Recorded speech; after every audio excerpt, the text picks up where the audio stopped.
अस्सलाम वालेकुम फ्रेंड्स। तो आज मैं आप लोगों के साथ शेयर करने वाली हूँ खीर पूड़ी की रेसिपी, जो कि बहुत ही यूनिक स्टाइल में बनाकर तैयार की है। आज की ये जो खीर पूड़ी है बिल्कुल ट्रेडिशनल वे में हमने बनाकर तैयार की है और बिल्कुल हमारे गांव में इसी तरीके से खीर पूड़ी को बनाकर तैयार किया जाता है। तो आज की मेरी ये वीडियो आपको पसंद है तो एक लाइक ज़रूर करें, और अब तक अगर आपने मेरे चैनल को सब्सक्राइब नहीं किया है तो सबसे पहले सब्सक्राइब कर दें। मैंने 300 ग्राम चने की दाल, जिसे अच्छी तरीके से मैंने वॉश करने के बाद इसे भिगो दिया था। तो इसे मैंने कुछ 2 घंटे पहले भिगो दिया था कि अच्छी तरीके से फूल जाए। तो ये आप देख रहे हैं कि बिल्कुल हाथों से इस तरीके से टूट रही है। अगर आप चाहें तो इसे डायरेक्टली भी कुक कर सकते हैं, बट मैंने यहाँ पर इसे अच्छी तरीके से पानी में इसलिए भिगोया था कि बहुत जल्दी कुक होकर तैयार हो जाए। और साथ ही यहाँ पर लिए हैं मैंने कुछ मसाले, जिसमें मैंने ली है 10 से 12 काली मिर्ची, 4 से 6 मैंने यहाँ पर लाल मिर्ची ली हैं, और 4 से 6 मैंने लहसुन की कलियाँ ली हैं, छिलके उतार लिए हैं, और 2 हरी मिर्ची। और अब मैं दाल को ट्रांसफ़र कर रही हूँ प्रेशर कुकर में। डालेंगे वो सारे मसाले जो हमने आपको मेंशन किए थे वो, और साथ ही मैं यहाँ पर डाल रही हूँ आधा चम्मच हल्दी पाउडर, और अब मैं इसमें डाल रही हूँ नमक अब अपने दाल की जो क्वांटिटी है उसके हिसाब से डालें, क्योंकि हमने आटे में भी नमक को डालना है, तो उस हिसाब से नमक जो है उसका मेजरमेंट जो है वो बिल्कुल परफेक्ट होना चाहिए। और अब मैं डाल रही हूँ 1 कप पानी, 1 कप, और यहाँ यानी कि आप एक बड़ा कप ले लें, जिससे आप फुल 2 कप पानी का यूज़ कर सकते हैं।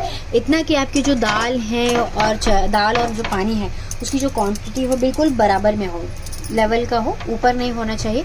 और अब मैं यहाँ पर मैं कर रही हूँ इसके लिड से कवर, और इसमें आने देना है मैंने आटा। और इसी के साथ यहाँ पर लिया है मैंने 1 छोटा चम्मच चिली फ्लेक्स, और ये कैसा है, ऑप्शनल है, आप अगर चाहें तो डालें या फिर आप स्किप भी कर सकते हैं। और साथ ही मैंने यहाँ पर लिया आधे छोटे चम्मच कलौंजी, जिसे मंगरेला भी कहते हैं, और साथ ही मैंने यहाँ पर आधा छोटा चम्मच लिया है अजवाइन।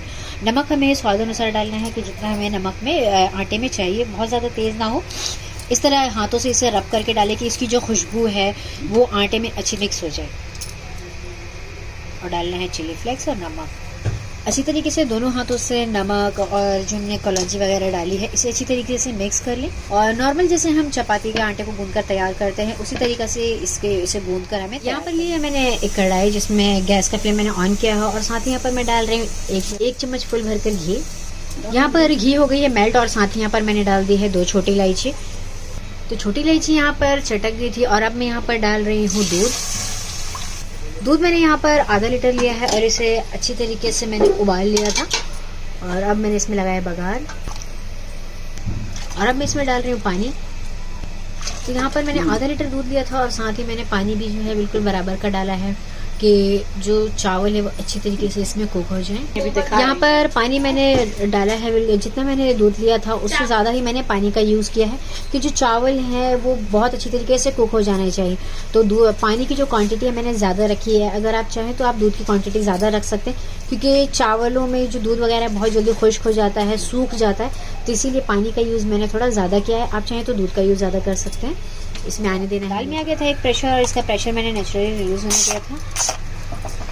इसे कर दिया मैंने अनकवर, और दाल यहाँ पर बहुत अच्छी तरीके से जो कुक हो गई है। इसे मैं आपको हाथों से मैश करके दिखा रही हूँ कि कितनी आसानी से हाथों से मैश हो रही है। हाँ, तो ये बिल्कुल आसानी से मैश हो रही है, तो बहुत अच्छी तरीके से कुक हो गई है। सारे मसाले वगैरह जो हैं, इसमें मैंने मिर्च वगैरह जो क्वांटिटी है बहुत कम ली है, कि ये चने की दाल है तो इसमें जो तीखापन जो है बहुत ही कम लगता है। अगर बहुत ज़्यादा जो इसमें तीखापन है वो अपने अंदर एब्जॉर्ब नहीं करता, इसीलिए यहाँ पर जो मैंने मिर्ची की क्वांटिटी ली है वो बहुत कम ली है। और अब इसे हमें कर लेना है ठंडा। इसमें कुछ तले में कुछ पानी रह गया है, तो अगर आपके साथ भी ऐसा कुछ हो तो आप इसे हाई फ्लेम पर ड्राई कर सकते हैं। तो मैं यहाँ पर गैस का फ्लेम कर रही हूँ ऑन, और इसे हाई फ्लेम पर मैंने ड्राई कर लेना है बिल्कुल 2 मिनट उबाल। और अब मैं इस पॉइंट पर डाल रही हूँ चावल। तो चावलों को मैंने अच्छी तरीके से धो लिया था और भिगो के रख लिया था। तो चावल जो है यहाँ पर चावल जो है मैंने बासमती के टुकड़े लिए हैं, तो आप इसका यूज़ भी करें, या आप अपने हिसाब से किसी भी चावल का यूज़ कर सकते हैं। चावलों की क्वांटिटी मैंने पाव किलो चावल लिए थे, और इसे अच्छी तरीके से वॉश करके मैंने भिगो कर रख दिया था। और चावल इसमें हमने डाल देना है, और एक बार इसे चावलों को हमने अच्छी तरीके से हिला लेना है। एक बार हमें इसे हिला लेना है अच्छी तरीके से, और इसे हमने कवर करके या ढक कर नहीं पकाना है, कि जो दूध है बहुत जल्दी उबल जाएगा, बिल्कुल ढकना नहीं है। और इसी तरीके से हमने इसे कुक करके तैयार करना है। दाल को हमें कर लेना है ठंडा। इसे मैंने 2 मिनट ही हाई फ्लेम पर ड्राई कर लिया था, और अभी इसे हमें ठंडा कर। दूध और चावल जो है बहुत अच्छी तरीके से उबल रहे हैं। यहाँ पर इस वक्त मैंने यहाँ पर शक्कर ऐड नहीं किया है, शुगर यूज़ नहीं किया है मैंने अभी, कि चावल जो है अच्छी तरीके से पक जाए। और यहाँ पर मैंने गैस का फ्लेम मीडियम ही रखा है। मीडियम फ्लेम पर हम चावलों को कुक करेंगे कि चावल जो है वो कच्चे ना रह जाएं। और बीच बीच में हमें इसमें एक आध बार स्पैचुले से चावलों को हिला लेना है कि चावल जो है वो नीचे तले में ना लगे और दूध वगैरह जो है वो नीचे ना जमे।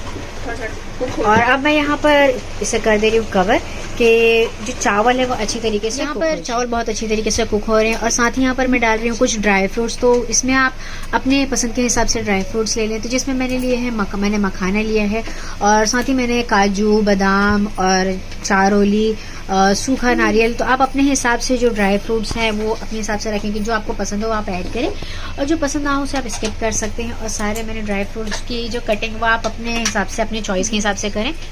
और ये सारी चीज़ें डालने के बाद अब चावल यहाँ पर बिल्कुल अच्छी तरीके से कुक हो गए हैं। जैसे कि मैंने आपको बताया था कि जो दूध वगैरह है वो बहुत जल्दी खुश्क हो जाता है, इसीलिए मैंने पानी का यूज़ किया था। तो आपको चावल जो नज़र आ रहे होंगे कि बहुत अच्छी तरीके से कुक हो गए हैं। और अब इस पॉइंट पर मुझे इसमें डालना है शुगर। शक्कर का मैं इसमें यूज़ करूँगी। तो चावल मैंने यहाँ पर 1.5 किलो लिए थे, यानी 250 ग्राम। शुगर का भी मैं उतना ही यूज़ करूँगी। शुगर भी मैं सेम 250 ग्राम ही ले रही हूँ और इसमें मैंने इसे डाल दिया है। इसे अच्छी तरीके से करना है मिक्स। अगर आप शुगर ये जो है अगर आप स्टार्टिंग में चावलों के साथ डाल देते हैं या फिर दूध उबलने के बाद आप डालते हैं, अगर आप साथों साथ शुगर डाल देते हैं स्टार्टिंग में ही, तो फिर ये मीठेपन की वजह से जो चावलों का कुकिंग टाइम होता है वो काफ़ी बढ़ जाता है। इसमें टाइम लगता है, इसीलिए हम क्या करते हैं कि पहले चावलों को दूध के साथ अच्छी तरीके से कुक कर लेते हैं, उसके बाद हम इसमें शुगर ऐड करते हैं। और इस पॉइंट पर मैंने गैस का फ्लेम मीडियम रखा है। मीडियम फ्लेम पर हमें चावलों की और जो शक्कर है वो अच्छी तरीके से पक जाए और चावल जो है बाकी की उसकी अच्छी तरीके से कुकिंग हो जाए। मिक्सी का जार ले लिया है और जो दाल के मैंने अच्छी तरीके से कुक किया था वो बिल्कुल ठंडे हो चुके हैं और हमें इसमें डालना है एक जार में। आप चाहें तो इसे सिलबट्टे पर भी पीस कर तैयार कर सकते हैं, बट मैं जल्दी हो जाएंगे इसीलिए मैं इसे मिक्सी ग्राइंडर में ही पीस कर दाल हो गई पीस कर तैयार। और अब मैं इसमें सारी जो दालें मैंने पीस कर तैयार कर ली। मैंने इसे पहले भिगो दिया था। अगर आप चाहें तो इसे डायरेक्टली भी कुक कर सकते हैं, लेकिन उसमें आपको सिर्फ 2 प्रेशर ही लगाने होंगे। और इस पॉइंट पर आप चाहें तो नमक वगैरह जो है वो टेस्ट कर सकते हैं कि इसमें नमक परफेक्ट है या नहीं। अगर कम हो तो आप इसमें ऐड कर दें। इसे हमें रखने कंसिस्टेंसी है बिल्कुल परफेक्ट है।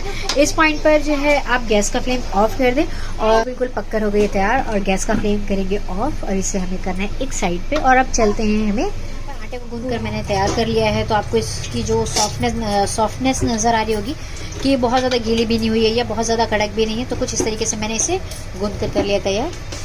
तो यहाँ पर मैंने लिया है एक छोटा सा पोर्शन आटे का और इसे अच्छी तरीके से हम एक पेड़ा बनाकर तैयार कर लेना है। और अब हमें इस तरीके से इसे एक शेप देना है जिससे कि बिल्कुल गहरा हो जाए। तो इस तरीके से आप बिल्कुल गहरा शेप कर दें। और अब मैं इसमें डाल रही हूँ वो दाल जो मैंने पीस कर तैयार की थी।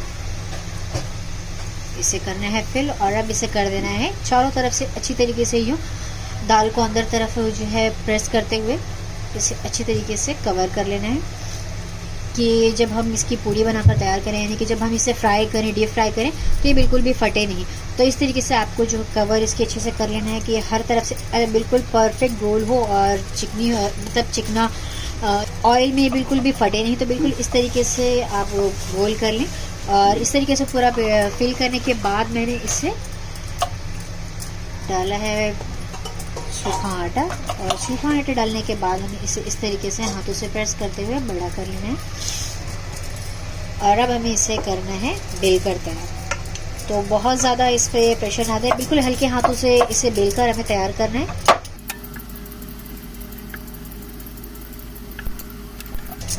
बहुत ज़्यादा मैं इसे बड़ा नहीं कर रही हूँ, बिल्कुल पूड़ी के साइज़ का इसे बेलकर हमें तैयार करना है। साइज़ आपको नज़र आ रहा होगा कि बिल्कुल पूड़ी के ही साइज़ का है। और ये हो गई बिल्कुल तैयार। इसे रखना है, देखिए बिल्कुल पतली भी नहीं है ना ही मोटी है। और इसे हमें रखना है एक साइड पे। और सारी जो पूड़ियाँ हमें इसी तरीके से मैंने ऑयल गर्म होने के लिए रख दिया था और ऑयल बिल्कुल यहाँ पर गर्म हो चुका है। और अब मैं इसमें डाल रही हूँ वो पूड़ी जो मैंने बेलकर तैयार की थी।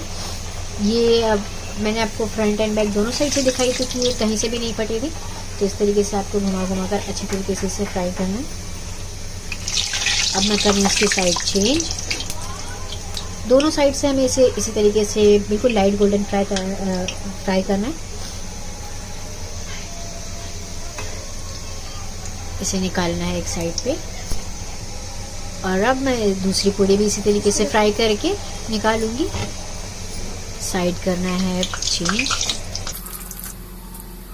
निकाल लेना है। ये दोनों साइड से हो गई है फ्राई, निकाल लेना है। और सारी पूड़ियों को हमें बिल्कुल इसी तरीके से लाइट गोल्डन फ्राई करके हमें तैयार करना है। तो एक साइड में जो है पूड़ियाँ तैयार हो रही हैं बेलकर, और एक साइड में हम इसे फ्राई करके तैयार करें। हाँ जी, तो आज की हमारी बहुत ही टेस्टी, लजीज और जायकेदार खीर पूड़ी बनकर तैयार हो गई है, जिसमें हमने दाल की पूड़ियाँ और चावलों की खीर बनाकर तैयार की है, जिसे हमने बिल्कुल ट्रेडिशनल स्टाइल में बनाकर तैयार किया है। तो आप इस रेसिपी को ज़रूर ट्राई करें और मुझे कमेंट में फ़ीडबैक ज़रूर दें कि आपकी ये रेसिपी कैसे बनकर तैयार हुई है। और मेरी छोटी छोटी टिप्स को आप ज़रूर फॉलो करें, तो आपकी भी ये रेसिपी बहुत ही जायकेदार बनकर तैयार होगी। तो अब तक अगर आपने मेरे चैनल को सब्सक्राइब नहीं किया तो सबसे पहले सब्सक्राइब कर दें और बेल आइकन को ज़रूर प्रेस करें कि इससे मेरे नए नए वीडियोज़ की नोटिफिकेशन आपको मिलती रहेगी। तो मिलते हैं एक नई रेसिपी के साथ नेक्स्ट वीडियो में। तब तक के लिए रखिए अपना ढेर सारा ख्याल। अल्लाह हाफिज़।